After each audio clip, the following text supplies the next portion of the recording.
First Breaking news first. today. That's the focus of tonight's angle. It's a promise that reshaped American politics.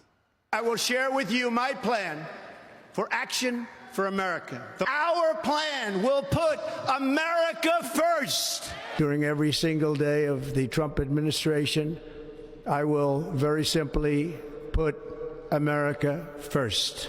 Now, America First speaks to the demoralized and disaffected.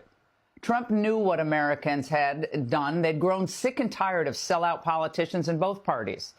The decades-long bipartisan collusion against the American people made America First the perfect pitch. It helped Trump beat the Clintons, the Obamas, the Bidens, the Bushes, Hollywood, the fake news media, the think tank crowd, the academic elites, and yeah, the foreign policy establishment. Because America First isn't complicated. It means America, her families, her people, and her workers come first. What happened in the House this week suggests that some Republicans still refuse to get it. In a closely watched vote, the House voted 224 to 204 to extend what's called temporary protected status to 350,000 Haitians, many of whom have been living here since the year 2010, after that horrible earthquake that devastated the island. But what should really burn you up, as my late mother would say, is that 10 Republicans and 1 independent who caucuses with them joined the Open Borders Democrats to pass this. Remember these names: Mike Lawler, Maria Salazar, of course, Don Bacon retiring, Brian Fitzpatrick, Carlos Jimenez, Nicole Malliotakis, Mario Diaz-Balart, Rich McCormick, Mike Turner, Mike Carey, and Kevin Kiley. Now, how do they justify this abdication? I have a hint for you. You're mean simply for asking. They claim that returning the immigrants to their home country, which the statute underneath clearly contemplates, is not compassionate. It's sickening to think my Haitian friends and neighbors can be sent back there. They enrolled in TPS so that they could pay taxes, support their families, and educate their children. And that's always followed by the fake worker shortage argument. Now, listen closely when Congresswoman Malliotakis, those were Democrats before, describes her constituents. I have a lot of healthcare workers in my district that are of Haitian descent that are on TPS. And my nursing homes, my healthcare facilities have said that they're going to lose skilled staff at a time when there is a shortage. The right thing to do for my district, for the healthcare facilities I represent. And if these individuals are here paying taxes, working, contributing to our economy, fulfilling a healthcare need, then their status should be extended. Okay, first of all, those workers are not her constituents. They can't even vote. Second, the statute's protection relates to the conditions in the foreigner's home country, not supposed economic conditions here. And third, the worker shortage argument is false and it's insulting. And it's typical. You always hear it from the cheap labor lobby. More nursing homes are owned today by private equity than ever before. The convalescent homes, of course, they serve a really important purpose, but the more they cut costs, including labor costs, the more profits they rake in. So if you believe market economics, you would know that if there were truly a widespread labor shortage in these health sectors, the basic economic signal would be rising wages, because a true labor crunch means that more employers are competing for fewer spots, which then means that they would have to offer higher wages to get those fewer employees. Instead, here's what the actual pay looks like across many of these roles. Look at this. $29 an hour for licensed practical and licensed vocational nurses, only $16 an hour for home health aides, nursing assistants, orderlies, $18, $19 an hour. There have been some modest increases over the years for these jobs, but it's pretty brutal. And nothing close to what these numbers would look like if we were truly looking at a tight labor market. Now, the shortage looks a lot more like a reluctance on the part of corporate America to raise pay and invest in American workers.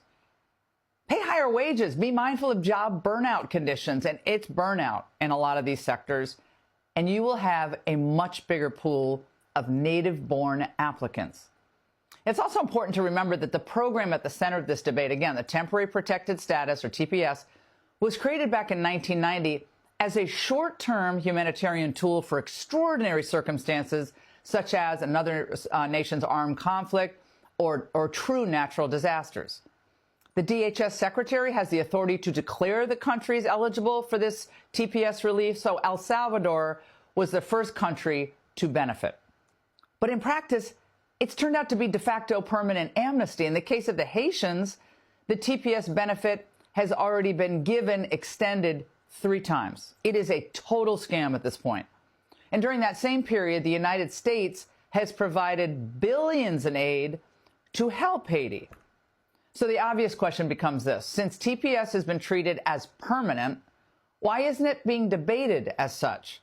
The TPS program itself has been a magnet for more migrants to come in hopes of future extensions. In 2021, the southern border saw a massive influx of migrants from many countries, including Haiti. We got an exclusive boat ride out onto the Rio Grande today where we got to witness literally all day long a constant mass of migrants just streaming across the Rio Grande and entering the United States illegally. They just walk down from a neighborhood in Ciudad Acuña, Mexico. They walk across a dam in the Rio Grande. They end up on the shoreline of the United States. Some of them bathe in the water. They change their clothes. That encampment grew to more than 15,000 people. And according to reporting, many had been living in other countries before making their way to the United States. So documents were found discarded, suggesting they were prepping for fake asylum claims. And within a few days, more than 12,000 were released into the United States. And then fast forward to today, and policymakers are voting to extend protections for many of these same people. Meanwhile, at a local level, a huge controversy is swirling about the benefits that are being doled out to migrants once they're here, including, apparently, gender transition surgery. A lot of Latino here, so definitely some are migrants or undocumented. I think, and me as a trans woman, Yeah. I feel safe. Were you able to get the hormones or, Yeah, I did that with my doctor. Here in California, they give you the breast implant here. Yes. Free. Yeah. Even though you're undocumented, you can get them. And in Boston, Mayor Wu takes woke to a whole new level with her $500 vouchers for things like massages, haircuts for migrants who identify as queer or trans. This as the city itself faces a significant budget shortfall. Now, zoom out, because TPS is just one piece of a much larger policy landscape. There's also sustained lobbying going on for other visa programs to expand, particularly in these supposedly high-skilled sectors. But overwhelmingly, when they say high-skilled, there really are no special skills involved, unless accepting 30% pay cuts from what American workers were paid qualifies as a skill. You have a Senate primary going on right now. This is what I say about getting more involved. Every single one of you should ask those Senate candidates, what do you think about the H-1B visa? Would you co-sponsor the vice president, former senator's legislation to eliminate that program because it's basically just something that big tech companies take advantage of? These are the things that you guys have to do because I can't keep these politicians honest by myself. I need your help. In many high-tech sectors, the looming message to American workers is this: prepare to train your foreign replacement. This just happened to my very close high school friend. She's on the field hockey team with me. She texted me and said she just lost a consulting contract to an Indian national whom her company found through an Indian placement company. She said this will keep happening until eventually Americans just stop applying for these types of software consulting jobs altogether. So the question for lawmakers tonight, especially Republicans, is straightforward. Will policies that they enact into law actually address the interests of American workers, or will they address the demands of unscrupulous industries that want a new class of slaves to overwork and be underpaid?